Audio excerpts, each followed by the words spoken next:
Davies in the middle. Checks back against Carter and scores. That is atypical for the Amina Margot.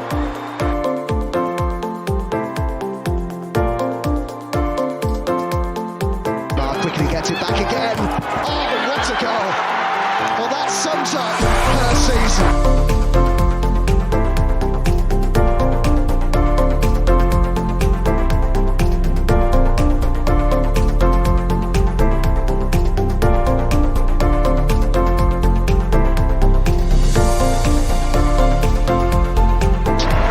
The Gunners are WSL champions.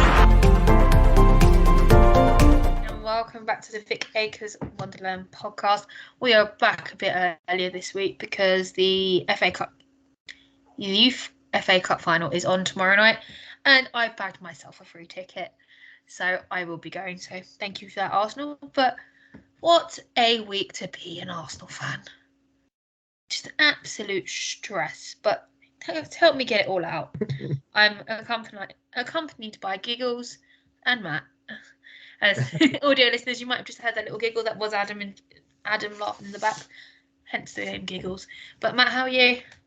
I'm not too bad, thank you. I'm kind of loving it actually. It's just that game on Sunday was just a little bit of a cherry on top of the icing, especially after what happened, what was going on around in the WSL and other games going as they were. So yeah, I'm really happy, and I'm happy to be with you both again talking women's football. No, definitely. And Mr. Giggles, also known as Adam, how are you? Fine, thanks. I was able to briefly escape my my hotel prison, but I've returned with slightly less hair and even worse internet. So if the audio is patchy and jumpy, you'll know why. And yes, for those of you who are listening on the old podcast, Spotify, I have thankfully had a haircut, and yes, it's looking. You can actually see my forehead now, so it's a marked improvement. I'd say so, because I was sitting here waiting for you to jump on, and I looked up and I heard this boo, and my face I just freaked out basically. Yeah, beard's gone. Beard gone, moustache gone, fringe gone. Just so waiting for it. I was going to do a thing. I'll cover haircut when Arsenal next win. Unfortunately, that's looking might be a. Yeah, I thought no, give up on that. Yeah, no, definitely. I mean, as I said earlier, it's been a trying 10 days as a football fan for me. First Lionesses, the men have done it three times now in a row. They've drawn. Yeah. And then the girls did what they did on Sunday. And yeah. So, and the girls did what they did yesterday, and it's just, is it the right time to start believing again? Well, as I say, it's half time in the tie, you know. That was very ominous. Yeah, I mean, like, we can't assume that, you know, we're there, because we're not. But it's certainly, I'd say, belief in the team, in what they're doing, 100%. We're, you know, belief in winning the Champions League, you know, we're not just there yet, but certainly the team pulled it out the bag, right on the brink.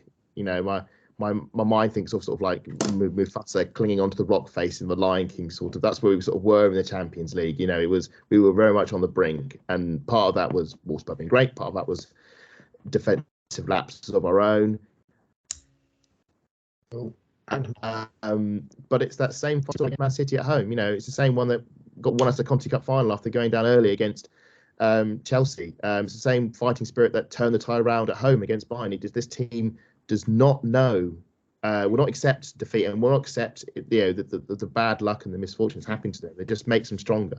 And it's beautiful to watch and inspirational. And I mean, I was after defeat against Man United, I was proud of the team. I was proud of what they did. They didn't fold last season. It was a 2-0, it was a walkover. This one, no, they weren't accepting it. No, we're gonna fight back. And that second half was brilliant.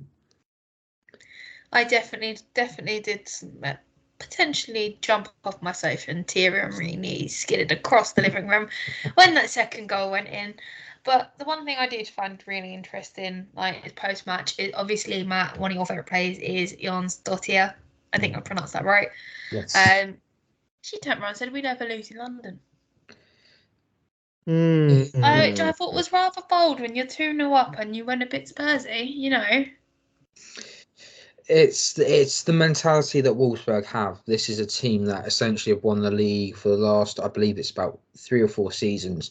So they have this mentality that they are not gonna lose no matter what. Just to put this into context, the last time that I do apologise for all the people watching, I am trying to look up the amount, the dates and everything. Is this the last time they had a 2-0 lead and blew it? Yes, the last time they had, right. Is this the in the Jonathan Liu article for the Guardian? Yes, it is. I was actually going to mention. I'm so glad that you got there. So the last time they did draw 2-2 and they were 2-0 up was against Freiburg, October 2015. So that's a run of 172 games.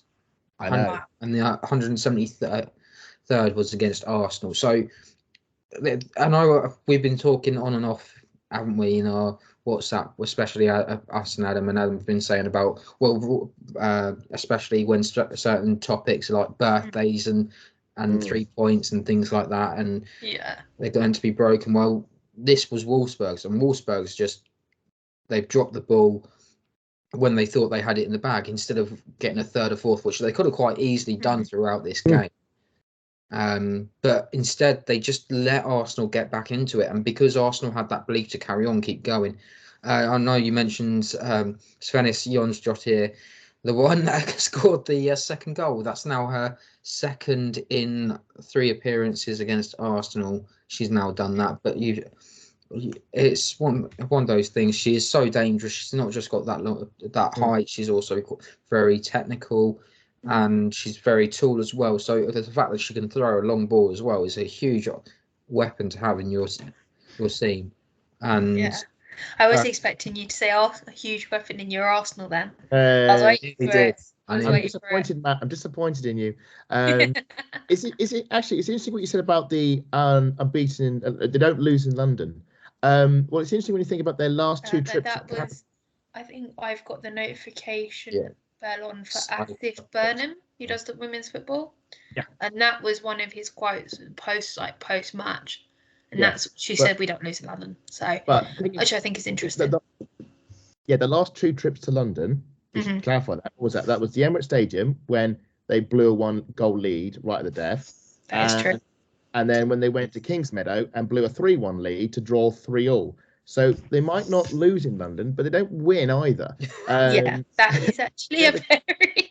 it's not a very good omen, is it? Because essentially you look at that, penalties and extra time. So the thing is, there's also somebody else who likes to score at the Emirates when she plays Wolfsburg. Yeah, lots of Wibben Moy. Exactly, and I'm hoping for that goal because there's a group of us. We're all sitting together. There's about 10 of us, apart from Adam. Adam's traded us in for the club level. I still haven't quite forgiven you, but me and Matt are sitting together. So, sorry, say that again, Adam. I love the taste of prawns when I'm watching like some prawn on my bread when I'm watching the Arsenal. I mean, the great thing about Lotte Moy is she's not only a penalty box poacher, she's also a pass master. So her list of skills just evolves as the more she plays Wolfsburg. It's fantastic to see. Yeah. I think that was what a lot of people, they look back on and go, the Lotte Moy pass, then Victoria Pelova doing what Victoria Pelova does, going down almost very Beth Mead-esque, wasn't it? The fact that she followed that pass and she just passed it across straight for Stina. It's 2-2. I will just some other stats for you. This was also the last game that either Leah Williamson, Beth Mead, Viv Miedemar, and Kim Little did not take part in. Apart from this, goes back to all the way back to the game against Lewis in February 2020. Yeah. So it's a huge time for that, and it just to let that sink in. There was some huge names in there, including Jill Ward. I think a few of them came off the bench for that game. I actually think the stat goes further. I think it's like 2016 where they didn't even play at all, which is just madness. Utter madness. But there you go. That's football. Just to bring it back to John's shot here as well, there's a nice clip going around of her actually diving forwards. Yes, I've seen this. It's brilliant. So those that don't know, essentially, Okay, I've been off social media for most of the weekend, but it sounds like I've actually missed something. But essentially, Laura's come onto the pitch. She's gone to battle Sven's on shot here, and essentially, instead of her going sideways or anything like that, she's just sort of dived forward.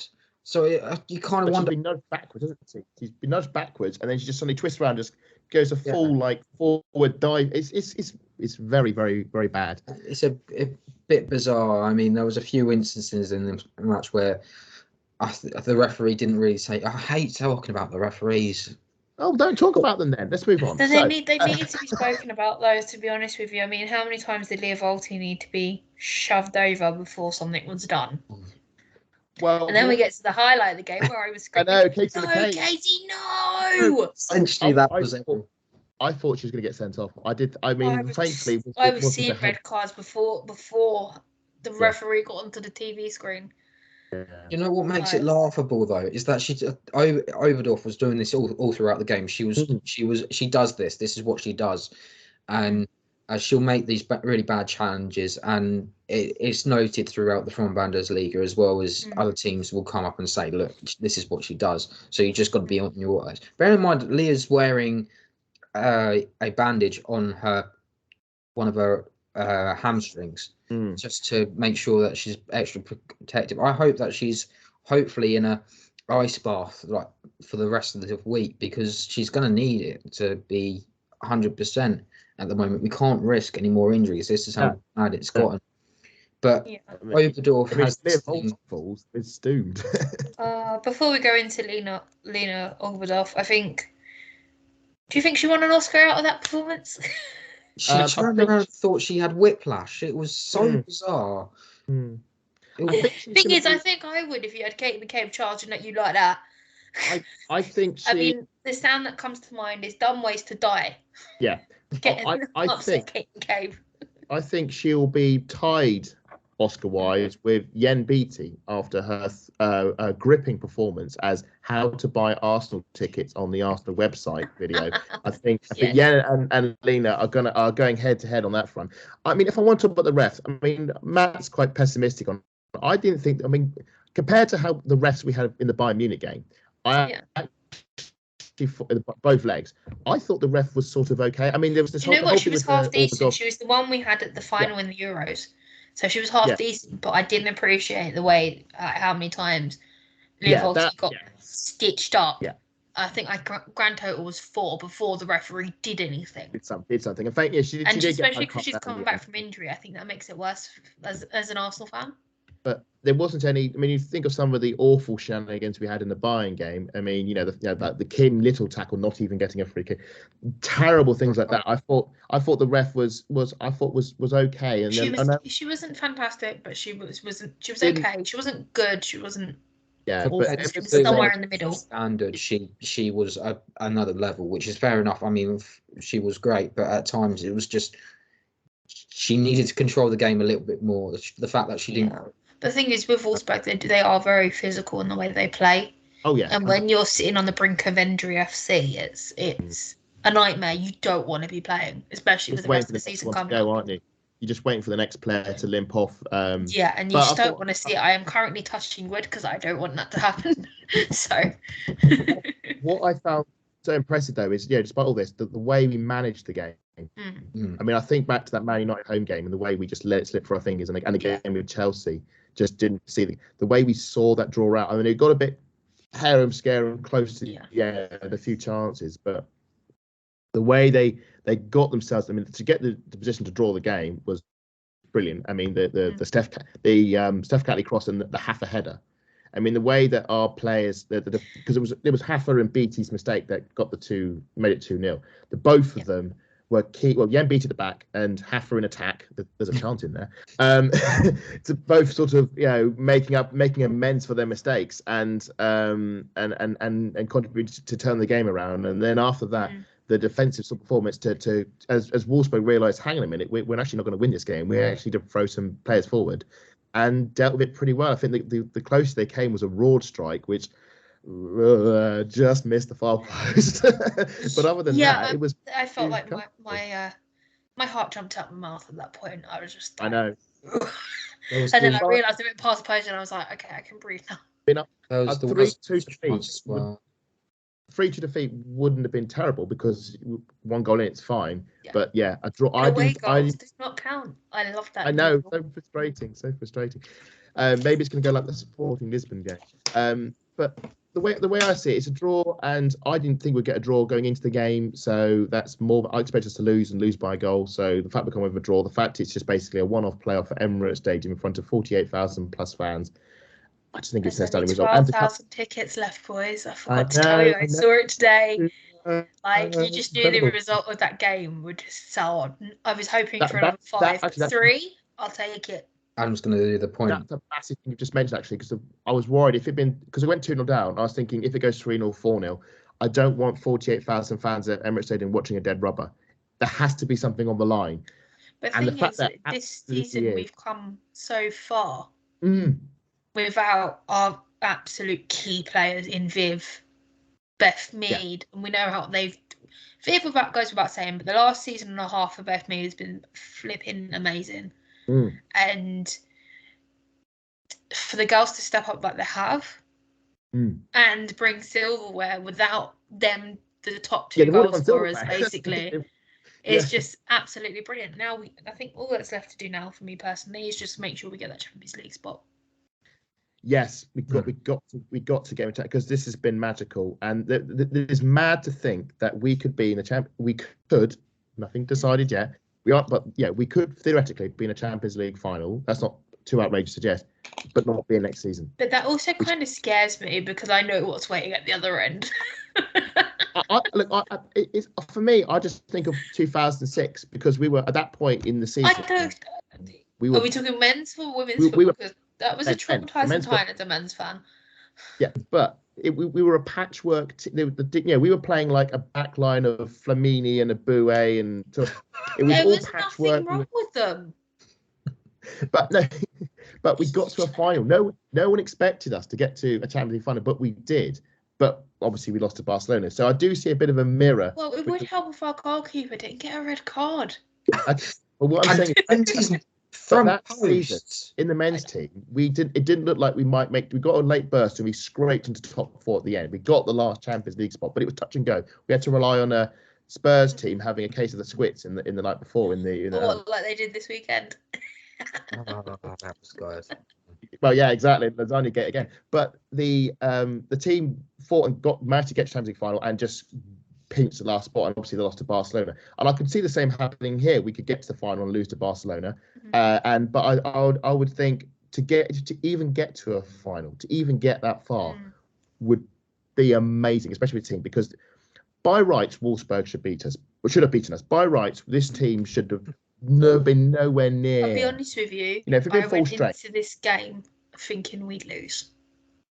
What's the ACL? This is it, wasn't it? The mentality. I like after the last few weeks, like 10 days or so. Mentally, am I okay? No. Physically, no. But we march on. I'm still going to turn up and watch the girls. End of story. Mentality. I thought we'd lose by. I thought if we lost by one goal, great result. But yeah. Mentality. So what's that about? The mentality was essentially going into this game. If we lose it, a 2-0 or say 4-0, like it was 4-0 half time, you're thinking this is going to be 6s and 7s. That's it. This is game over. This is essentially this is the end of our season. But the fact of the matter was that that goal before half time from Rafaela, she's done it before and she did it again. And the fact you got to. I know the last time she did it was against Man City and we lost the game 2-1. But it makes a huge difference going 2-1 at half time to then Jonas goes, right, okay, now the deficit's halved. Right, okay, this is what we need to do. And they have that belief in them now. And they've said it in press conferences. They've said it online. They've said it everywhere that they're not just doing it for themselves. They're doing it for the girls that can't be there on that pitch with them.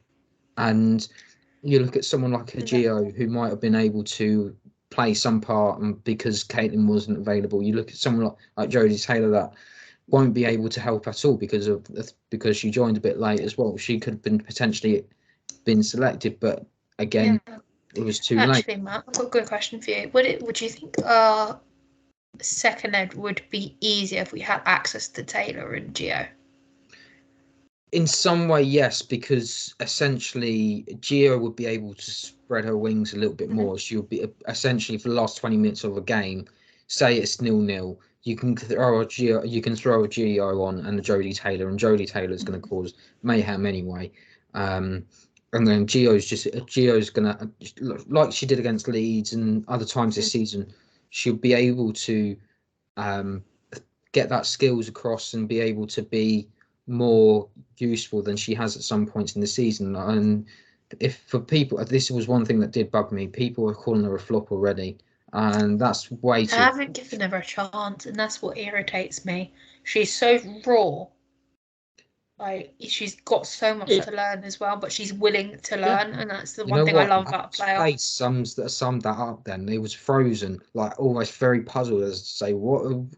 But I mean, does anybody remember how raw Martinelli was when he first came to Arsenal? That is the most perfect example I can think of. They're both Brazilian, you know.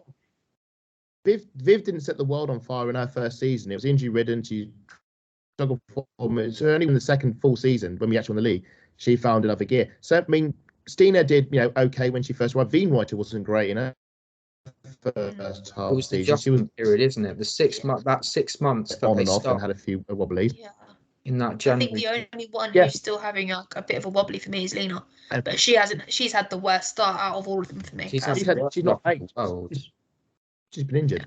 And I do feel sorry for her in a sense, because the opportunity has been there for her to play, and she's just not been fit. And Palova's come in, and I think Palova, a bit like Gio, is raw. She needs taming. She needs coaching. But I think we're seeing bits of her potential in these last few games, like we did against Spurs, against Bayern, and then again against Wolfsburg. I thought she was brilliant. I would say she's not as raw as people thought. Like when we saw her at Ajax, it was almost like she was going out of her way to make sure that people were being dangerous, very much like Oberdorf. She was going in and being very Oberdorf. Yeah, she was very physical and putting too much pressure on, and you thought at some point she was going to get a red card, and you thought, is this really the player that you really want in your team? But she's actually showing more of a technical side, which helps us out quite a lot more than people would have originally thought, because the Ajax player that we had compared to the player that we had coming in January, that's a 6 months difference development, and she's had to adapt in that time, and she's done fantastic. I was talking to, as I mentioned, I was on a different live stream just an hour ago, talking to Damian, who knows a lot more about Dutch football. He follows the Dutch a lot, and they were saying actually they thought her the international setup. They thought she was going to be the heir to DVD. She was going to, which I couldn't see, and the idea horrified quite. I know exactly. I couldn't see it, and I can actually see that happening. Well, I wasn't sort of for it, and a lot of people sort of weren't, because DVD is very highly regarded. And so there's sort of for when Arsenal, her coming to Arsenal, and it was sort of like what the player actually found a really good position on the wing, and what I see her as this chaotic ball of energy that she can run, she can press. I mean, Jonas loves a presser, and she can press. I mean, that's why we scored the first goal against Bayern in the home leg, and it's just taming that and channeling that and coaching her on the basis, because there are times where she does give the ball away and it's a bit frustrating, it's just a hard work. Isn't she just she's what, 21 now? Yes, I believe with time, so there's plenty of time. Yes, exactly. I think maybe in her earlier sort of years over in the Netherlands, I'm not going to try to slag off Netherlands coaching, but I think she could have, there's a lot of stuff I think she could have been coached. This was the thing as well, as Rose spoke about a lot of which I think at Arsenal she'll definitely get. Rose spoke about. Sorry, mate, you were saying. No, that's right. I was waiting for you to finish. The Rose was saying when we were at Bayern was that essentially the Dutch league is still amateur. So essentially, you've got a player that's playing amateur. I don't know whether or not it'll be you're training 2 times a week or whatever, compared to Arsenal 6-7 days a week. It's a huge step up, and that helps her improve, not just only for the National League side. It's helping her develop all sorts of skills across football. Mm-hmm. No, I think playing in a league like Arsenal, where Jonas will coach her, and will have a setup where they can coach on his style and his philosophy. And I think we are seeing bits of that, but I think we won't see the real pullover until next season. The next season will be interesting because Beth Mead will be back, so it'll be interesting to see how if he tries a to take fully fit Beth Mead. How exciting does that sound? It does. I mean, we say fully fit. We say fully because ACLs are tricky. There'll be an element of probably readjustment, but it'll be interesting to see if he plays them both on either wings or if he rotates. It certainly gives us options, which is great because we don't want Beth playing every game for 90 minutes. So that's a very exciting prospect. Interestingly as well, she was playing on that right-hand side, and she was also playing as an attacking midfielder for the Netherlands in the Euros. And that's the sort of roles that I see her in. She cannot. Everyone who talks to her about her or before this, she could not play on that left-hand side. No, she's either right winger or she's a centre. If she plays on the left, she goes and disappears. It's a bit like putting Caitlin on the right. You might know that when you've not got no Beth, you can leave Caitlin on the left, and you've got someone to fill that right space as well as Gio. Well, I think Gio can't, although talking FIFA territory, they've got it down as a left wing. I would probably have I'll probably classify her more as a striker, but she has the capability of playing out wide, not a problem on either side. Yeah. Thing is, you could even play her through the middle, and we could put Stina on the wing, can we not? I do prefer Stina on the wing for some reason. I think she plays better. Another great bit. I don't. A lot of the time, if Victoria was going in the middle, Stina was coming out wide, and then they were swapping over, and then you'd have Frida coming through the middle, which I believe is how we scored Stina scored her goal against City. Yep. So and then as you mentioned Stina, can we get a shout out for Stina Blackstenius? Because I thought, what a centre forward performance that was. I mean, I remember going to the Emirates for the Chelsea game, and there was a lot of chance left on the table, and the West Ham 0-0, and you're thinking, oh crikey, she looked short of confidence. She hit the goalkeepers in the face. Yeah, she spooned one over the bar against Chelsea. She hit the post on 1-1 Man City, thinking, good Lord, have we got another overhyped, the female Giroud? I mean, is she going to find that momentum? But no, the moment she scored against Chelsea in that cup final, it's just snapped for her, and she just looks so at home in that position, in that centre position. She's holding up the play. She's battling with defenders. The one things I watched again, because she just get caught off. You mentioned about the offside thing, the offside stat that Sam Kerr actually gets called more offside more than Kerr, but Sam Kerr gets called more offside than Stina. But the reason Stina's getting offside is they just need to get the ball quicker to her. And there was so many moments we saw, especially in the first half, Stina's making those runs that Dominic Janssen can't catch her, and the ball's just not getting to her. And I'm so glad she got her goal and got the equaliser. And that's another big goal. It's the winner against Bayern, the equaliser against Wolfsburg, and it's a terrific goal. It's a terrific goal to watch. It's just, I mean, I was joking that I did. I was playing FIFA. I got FIFA 23 on my computer now, and I've been having a lot of fun doing a lot of the women's football stuff. And the amount of low cross tap-ins I was getting, just on the game. Don't tell me you're doing a Haaland tap-in merchant. Oh, come on. You can do better than that. Don't do that to our girls. And then no cross, past the keeper.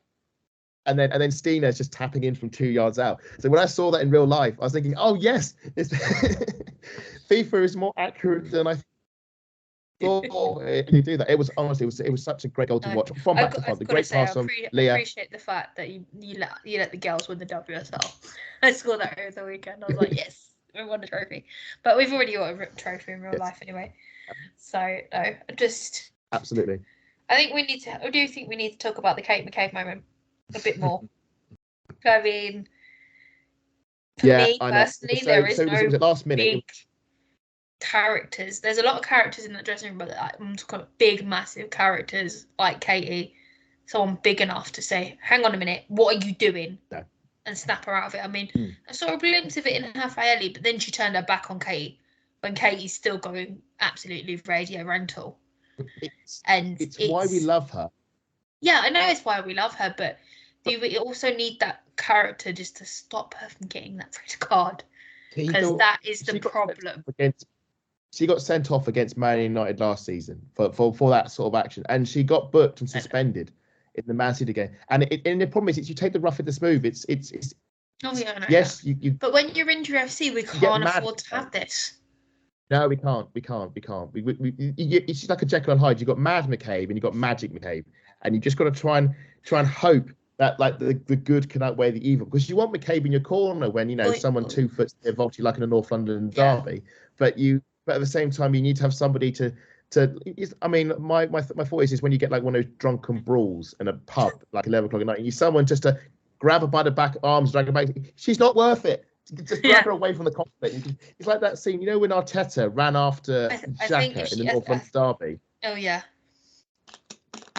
In the way, and he sees Xhaka's going in for round 2, and he sprints after Xhaka and says, "No, Xhaka, come to the Arsenal fans and celebrate." She just needs a leash to rein it in. But then again, I think we're gonna have to unleash Adam on the pitch to carry her off. We ain't gonna get to her. Maybe friend of Jonesy's as well. Just just chucks her on her shoulder and just carries her off. Like, no, you're not doing. Yeah. Who's the person that drags Jonas back on the touchline? Because that's the person when Jonas was like get him on the pitch, because he holds Jonas back when he's like almost like going to go after the ref in the buying game. You just need him to Katie, just come back. No. But this is what frustrated me, is that a lot of people online were going after Katie. Katie's a very passionate person. They will. She's passionate. She's old school, and you don't have. There's no player like Katie McCabe. I can look at the WSL. I can look at the European, the Champions League. No other player like her. No, there isn't, and that's people nowadays. They don't like aggressive players, and the way Katie plays, she plays through her aggression, her passion, and that's why we love her. There's a difference, though, is that she can channel her passion and aggression. Yeah. People call her a chaotic energy. I call her a wind-up not a wind-up merchant, but she almost has that fine line, because there's a lovely clip. I think AFC clips have it. AFCW clips have it. AFC clips. AWF clips. Everyone knows. We do apologise. I know you listen to the pod. Again, thank you for making our wonderful intro. I still absolutely adore it. Kate, I think it was the game against Man City where Katie goes and takes the corner, and I think it's Leah scores, and she just goes and shouts in the corner, "Get in!" And these are the things. She's lovely. She's passionate, and this is things that help your team go that extra level. And I look at someone.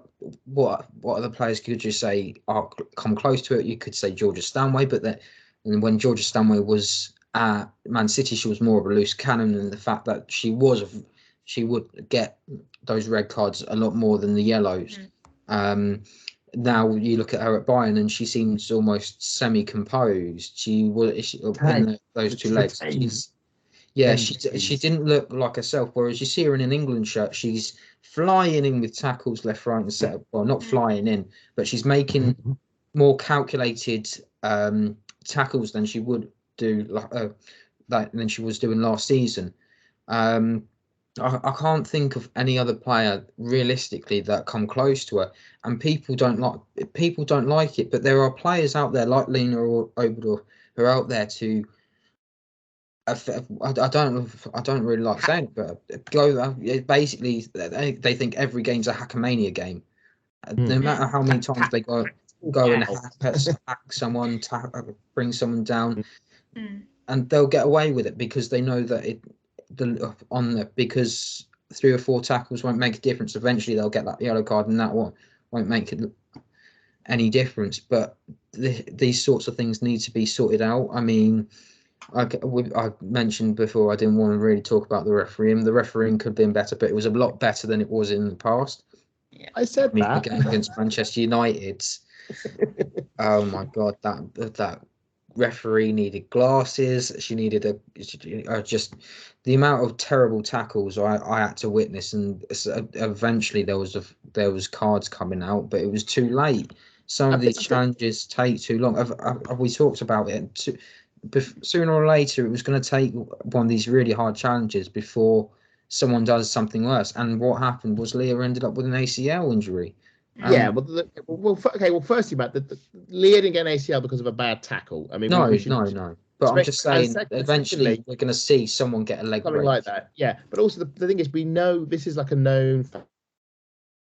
We can complain about referees and stuff in general, but it's almost like with ACL injuries, it's almost normalised. So it's like complaining about the weather.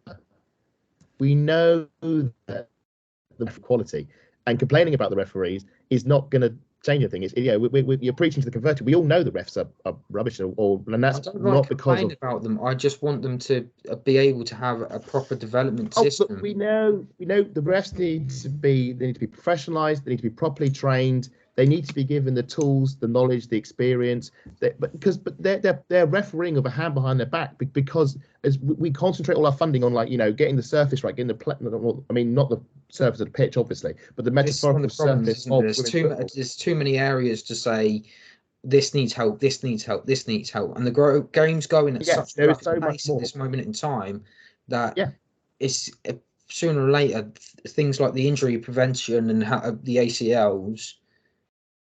It's gone right to the top of that list, and the referees are getting pushed further down, and it's at the point of right. Hold on, sooner or later, if people don't realise, the referees could be causing this issue because they're not spotting these issues earlier in the game. All it takes is for the referee to turn around and tell the captains, "Look, I've seen tackles flying in left, right, and centre. I've let a lot of them go. Any more of them, and people are going to start getting cards." That's not going to happen overnight, and it's just unfortunately this is a thing we're going to have to run with, and there'll probably be bad injuries and so forth. Look, the money is that it's being invested, but the problem is the money primarily has been focusing on the project of getting people to play football on big screens and getting the content of the quality of the football being played at a high level, which undoubtedly it has. But obviously there are so many more strands of fabric within the sport than just people on the pitch playing football. It is it's everything behind that. It's behind it's the substance behind it. It's the things we take for granted. It's the refereeing, it's the pitches, it's the academy, it's getting the stadiums of a good quality, it's getting in bigger stadiums, it's raising the attendance, getting the TV contracts in, getting good TV coverage in. It's so much more than just having people kick a ball out on a football pitch and getting that right. There is so much more to do, and we can complain about rest, but we could spend the whole night complaining about everything because there is so much wrong with women's football that still needs fixing. But despite it, there have been great things that have happened so far, and it's been great. 10 years, we were so much further on than when we were 10 years ago, but there is so much more to do, and referees is just one bit amongst many. Just to put it into perspective, German fans in the Frauen Bundesliga see that the WSL is about 4 or 5 years in front of the Frauen Bundesliga because of how well it's developed. That's fascinating because German football used to be streets ahead of us. Yeah. And think about Euro 2009. We got walloped by Germany in the final because the German league was what they were doing was ahead of where we were with our sort of half professional, semi-professional league. And I'm really glad that the WSL has sort of become a leading sort of marker in how we run football. And people look to us, and so there is an element of that we have to almost be perfect in what we do, and we're not perfect. But I don't think any league is, because other leagues are either imbalanced and focused on one team being really good as a flag bearer of the league, or we have issue obviously with refereeings or pitches. But no, it's fascinating to hear that they think so highly of our league, and I suppose the more we draw players to the league, from the Frauen Bundesliga, the better it's going to get. Just to put it into perspective as well, I know you both were kind of questioning the opposition in the Arnold Clark Cup. For Belgium, they were looking, and Italy, they were looking at the league as well as to how they could develop their own leagues and their own stadiums and how to make everything a little bit better. So it's almost like we are when we were rebuilding building up St George's Park and everything like that, at that time we were looking at this 10-year plan, and this 10-year plan had England were going to win an international tournament at the youth level as well as in the senior team. They just called it the wrong who. They didn't say who though. They were expecting it to be the men's, and it never happened for the men's. It was meant to be Qatar 2022. That was the goal. The goal was to win Qatar 2020. That was what they were building towards. That was, and yeah, that was well documented. I think it was Greg Dyke who was in charge of time mentioned. That was the sort of goal, a timeline of. Obviously, you know, they didn't count Kane missing a penalty in the 85th minute. But yeah, the women, where the men failed, the women did succeed. So, you know, you could argue it was achieved. I do love the meme of fine, I'll do it myself sort of thing. Yes, Thanos, yeah, I'll do it myself. And they did. And I mean, and the reason we won it is because the FA pulled the finger out and said, right, okay, we need to actually give this women's team proper investment, and that's what happens if you do it. Now they've got to do it again. You know, yes, the England setup is pretty good, but there still seem more work to be done. But the FA, fair play to them. They put the money where the mouth is. Just kudos in this moment of time, because you think about that at the moment that moment in time, City just started their own women's team, which means that they've essentially in the area of Manchester, that's one more team that they can actually use their facilities that are actually in Manchester. Lottie's laughing. I was waiting for that punchline. I was like, wait for it. Yes, Matt. You know what was interesting? Lucy Bronze's mum, she would drive Jordan, and I think it was Demi Stokes as well at the time. It might have been someone else. She was. I think it might have been Lucy Staniforth actually. All three of them would get in the car, and Lucy's mum would drive them to Sunderland's training facilities. If you haven't got the availability to do that, I know we were saying we're going to be quick and everything tonight, and we weren't going to go. We afraid that. That's my fault. I'll have my hands up and apologise, because it is a huge topic, and for 10 years to go in and for players to do that, I think a lot of people are thinking some of these players were probably better than me, but they couldn't get to the next level because of the barriers that were put in front of them. Essentially, it's the lack of inner city academies. Yeah, to be honest with you, as I think a few shows ago, Adam mentioned that the funding's been withdrawn. Yeah, many years ago, funding did get pulled. So Dan Carter, where the academy that brought her into football, the funding got pulled. It was moved elsewhere. Now, obviously, you got to be careful with money, because there are, as I mentioned earlier, there's so many things to fix, and there's only so many fires you can put out at once. So you have to be careful. Of course, but there's also, for me personally, there's also a case of there's only so much money you can throw out at the Lionesses. At some point, they're going to age, and you're going to need a new generation. Instead of investing the money at the top of the pyramid, you should be looking to the bottom. This is where the restructure comes in, isn't it? Because from next season, we're going to see essentially the whole of the grassroots from to the up towards the championship. It all changes, so we won't see this season. Newcastle United might play Oxford United in a playoff to determine who's going to be playing in the championship next season. Yeah, that is ludicrous to think about. Imagine if that happened in the men's game. You wouldn't, unless you're in America, because they've got a playoff system that's a bit different. But you shouldn't be expecting things like that to ever happen in a league. Exactly, especially when you've had such a successful season. I mean, I think the last time I looked at their points, they were in their 40 points. They were like 4 points off top. That was a good while ago, and it's been a few games since then. So I don't know what their points are looking like now, but that is just one example of a team that's had a lot of investment recently.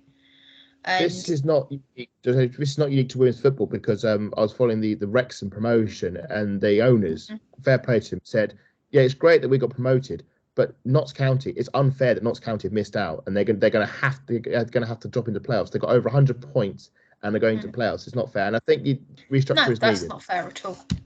Speaking of structures, actually, on a more positive note, sorry if I'm railroading this, but it's good. It's good. There was somebody else in the news recently who the structure of the WSL was discussed, and a certain Muppet by the name of Daniel Levy thinks would be great idea because why don't we just make a close I think allegation, and then the Spurs will beat themselves forever, and I won't have to invest a cent into them. Oh, just to correct myself there, I've just looked up the points for Newcastle. They are now, instead of the 4-point gap, they've closed it to 3. And they've got. Do they have a game in hand? Yes, they do. They do. They have 2 games in hand. A lot of these are on 22. Yeah, They've got 2 games in hand because Durham lost a game.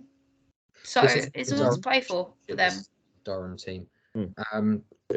Essentially, it's Forest. Forest have got a game in hand, and they won the League Cup to them. So congratulations to them, because that's. Yeah. I believe that's their second trophy in 2 seasons now. That's huge. And these are the other things as well. You've seen a lot more teams do so well in these leagues that essentially it's becoming unfair, because some of these teams might be falling out. You got I'll just point to London City, Lionesses. Actually, that's a really good point.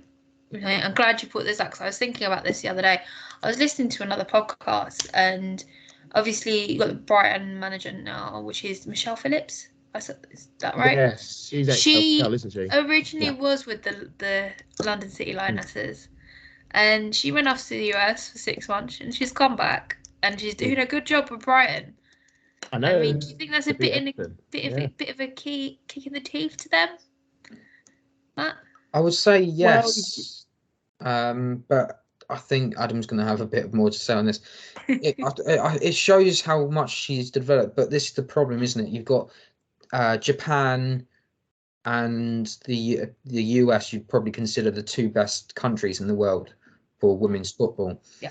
So you want to be out there amongst it, learning how to develop yourself, and how can you thrive. And she joined in the off season as well, before they started, so she didn't get that much time, but in that time she's managed to come back, and she's done fairly decent job. They won at the weekend, didn't they, at Brighton? Yeah. And growing their way up the table. They lost 2-1 to Liverpool. Oh, they lost. Oh, yes. Yes, they lost 2-1 to Liverpool. I know that because I've got. Is it Katie Stengel? I thought you got Katie Robinson in your squad. Yes. Yeah, I think I've got Katie Stengel. I got both the Katies in my squad, so for the WSL can't lose. fantasy football. I know, I'm winning. I was a bit disappointed in Miss Daly though. She only got me 6 points, but hey ho, this is what I get for captaining her every week without fail. She scored though. Well, at least she scored on a day. Yeah, but a goal's only worth 3 points. So I'm not complaining. She's consistent. This is she plays, for anyone that's wondering. Have they not had it like 90 minutes? You can get bonus points from 90 minutes and things like that. Yeah. You only got 6 points for that. Yeah, I got 3 points, times it by 2. Yeah. So it's kind of mad. I had a look at it and I was like, really? So I'm still trying to get my head around that, but it's still all good fun. I'm still top of the league, flying high. Still waiting for Matt to come catch me. So I'm not going to catch you. My team's been injured and I haven't changed it. I mean, unfortunately, you know what I'm going to do next season? I'm going to just go and choose certain players and just name everyone at Injury FC. I won't pick any Arsenal players because I don't want the curse to spread. Do you know what? I'm looking forward to the World Cup. That's going to be fun because I don't know what the hell I'm going to do without Beth Mead. The Euros, she was my lifeline. Thanks for raising that, Lottie, because this is something I was thinking of earlier. Because dealing about Beth Mead, when Leah did her ACL, I pretty much wrote off England at the World Cup because I thought this is just no Leah, no Beth, and Billy Bright's looking like she might go. And I just think, how is the team going to cope? And it's all going to be bad. But watching Arsenal and seeing how they were able to sort of rise above these setbacks, I thought, well, if England can do something similar, if they can become stronger, I do think because of it's this, possible, but I feel it's it's right. possible. It's got to be picking the right captain, and that's gonna. How do you replace Right Ian captain. Williamson as the captain of England? I know. It's not going to be One easy. that led you to the Euros, like all the way through. Who do you choose? I'd give it to Kira Walsh. See, this Ooh, big interesting call. because I will actually Because she knows Leah and Kim are Leah and Kira Kim Little are like best friends. They've gone up through the for England. Kim Little. That'd be handy. She could just change her nationality. I don't think she'd like that. No, she wouldn't. But Kira Walsh, no. Well, yeah, I think that also plays in the face of the field. She's a play. That's the player again. But I think if they can, providing that Steve picks the right team, and also that the players step up, because you can either use the injuries as an excuse not to do well, or you can use it thinking, or you can use it to inspire you to play for them. The Arsenal players have said they're playing for the people who can't play, and the Lionesses need to do the same when they go over to Australia. And because they are good enough. We'll see. But that reminds me as well. Karen Carney did turn around and say that she wants Leah to be in and around that team. And if I'm honest, I wouldn't want her there. I could understand if she goes out and like supports the team. That's different. But if she's there doing rehab or anything like that, it seems a bit unfair. To be honest with you, I do feel I completely agree with you. To be honest, I'd rather her stay here with Beth. To be honest with you, I know they're massive fans. I would say Beth would be better for the rehab because she'll be able to use the facilities a little bit better because she's further along. I understand that. But for me, it's that social media post. I will drag you through this. I don't know if you guys saw it in the first to Australia day on the table. Yeah. You can just see it coming, right? It's not turn her into a Yoda thing. That's well done, Beth. That's encouraging right there. But but it's just everyone being together is just I love it. It. It's just something going through the Arsenal camp, whether you're academy or senior first team. It's just that togetherness, and I love it. If you want to sum up the feelings, sorry, Adam, just quick. If you want to sum up the feelings, there's a nice little TikTok that Jen does with Steph. Yes. On the plane. I know we haven't mentioned the plane yet, but basically the line is: I've only had four coffees, 2 hours of sleep, and I've got one dream. And that's the feeling around the club. I think a lot of the fans, we have that. We're running literally on empty, but we still got that dream. And the fact that we've come back from 2-0 down to go to at home to be in front of 48,000 fans. I've got a video as well of Steph Catley that the Red and White have done. They said that the songs help the players because they love it. If we can exactly. I think was there an interview with Victoria Pelova? She said, "Oh yeah, they have a song for me." And I can't remember the rest of it, but it made me laugh. I still haven't seen that. Someone needs to say. I have seen that.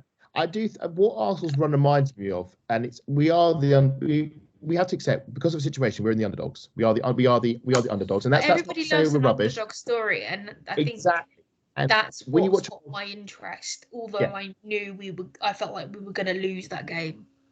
But when you watch a World Cup or a European Championship, there's usually a team that Morocco in Qatar 22 that somehow beats Spain, beats Portugal because of what they a bit like Portugal win our Euros. And in a way, yes.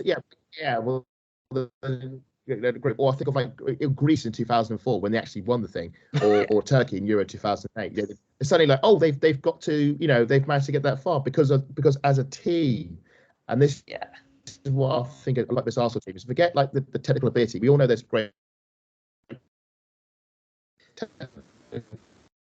players, and we know that a lot of our best players are injured, but they are so unified of a team to get them over the line. They are unified as a team, and they are stronger than some of the parts. And also the fans.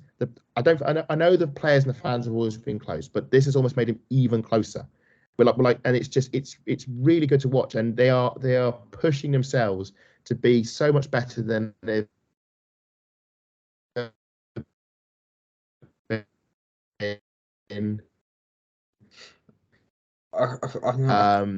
And it's beautiful. I'm so proud of what they are going to be fantastic no matter what. It's just a case of who's going to be there. I mean, potentially might see Batgirl still wearing the mask. what in Australia? Yes, I don't know if you saw the game against Man City, but she was wearing the mask. So I do wonder, maybe it might be her chance this time to step up another level. Then the thing is, she has settled, so it's about what can you bring to this team now. For me, with Lauren Hemp, it really is. With Beth Mead out, she needs to step up because Beth was the better winger out of the two at the Euros. Not saying Lauren Hemp had a bad Euro, she contributed, but Beth was a better winger. Now that Beth's out, there's a lot of pressure on Hemp now, and she gets a lot of love, and she gets a lot of big passes. Oh no, she does. She does though. But you've got to remember, she dragged City through some tough games, and we heavily rely on her as England as it is. Will it be too much for her, or will she scrape through? That is my question. I think the best thing would be for us to have both Kelly and Hemp on at the same time, instead of having this Lauren James on and then Hemp and then Alessia Russo. Yeah, thing is, like, when you've got someone who trains with someone else week in, week out, and then you've got someone who comes into the team, is very raw, just like Lauren was last season at the Euros, I should say. And it is a case of, yes, she's got to sort of show Lauren James the way, but she's also got to sort herself out as well. And Lauren James has to sort of learn really fast. Put it that way. That's how I see it. I think she's got to sink or swim. That's what she's got to do. She's either going to sink, or she's either going to hit the mark and get around running, or she's not going to keep up with it. And I'll also look at our own Arsenal team with Pelova. Same thing with her. She's going to come in. She's got to make the right wing position her own, and she's either going to step up. Ertig was given a brief moment. She didn't step up and got injured. She's been cast aside. Now it's Pelova's turn, and I think we can all agree that she is stepping up. And that's what we can do. Even Laura, you look at Laura 6 months, 12 months ago, you wouldn't probably imagine Laura to have stepped up like she did in the Euros, and then to carry on that consistent form. It's almost like, I don't know what happened at the end of the season. I don't know if it was the disappointment of missing out on the league title by a point, but it just steps her up an extra level. And the fact she actually floored Jonsjot here, who then decides to do a forwards dive, as we mentioned earlier, and she's doing that in and out, and it doesn't even bother her. It's just like, it's not. To be honest, it's a bit like, I remember when she first came to Melrose Park, and who was we playing? It was a Champions League game, and she first came to Meadow Park, and I was sitting there watching her. She's back to playing with that confidence again, but on English turf. When we played, it wasn't Hoffenheim. Yeah, no, it would have been Hoffenheim, because that's the first time I saw her play. We were talking about buying her and things. Yeah. So. That was one that came out of the blue as well. If you think about the transfer target, we didn't expect to get her, and we weren't expecting anyone to come in, and boom, we got Stina. We were expecting a striker, but we weren't expecting the right back, and we got a right back and a striker, and I think everyone was happy with that. And a centre back as well. Definitely, 100%. Okay, boys, I think that. Raffaella. Yes. Yes. Okay, boys, thank you for joining me tonight. I think that's everything for tonight. Yeah. I do apologise to our listeners. This isn't our usual show because I completely forgot we had a podcast tonight. So Matt, thank you for the reminder. We will be back for a little short preview on Friday night. Before Monday. Till then, Have a good week, day, morning, afternoon, wherever Yep. you are, and whatever time you're listening to us.